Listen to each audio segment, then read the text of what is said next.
سائنسدانوں نے دریافت کیا چونٹیاں اناج اور بیجوں کو جمع کرنے کے بعد ان کو زمین میں لے جانے اور انہیں زمین کے اندر اپنی بلوں میں رکھنے سے پہلے 2 حصوں میں توڑ دیتی ہیں، کیونکہ اگر اناج اور بیج 2 حصوں میں تقسیم نہ کیا جائے تو وہ زمین کے اندر ہی پھوٹ جاتا ہے اور بڑا ہو جاتا ہے۔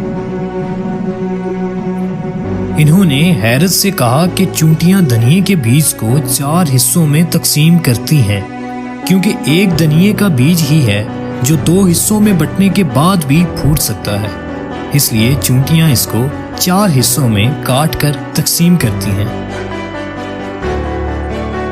پھر اپنی بلوں کے اندر انہیں محفوظ کر کے رکھتی ہیں۔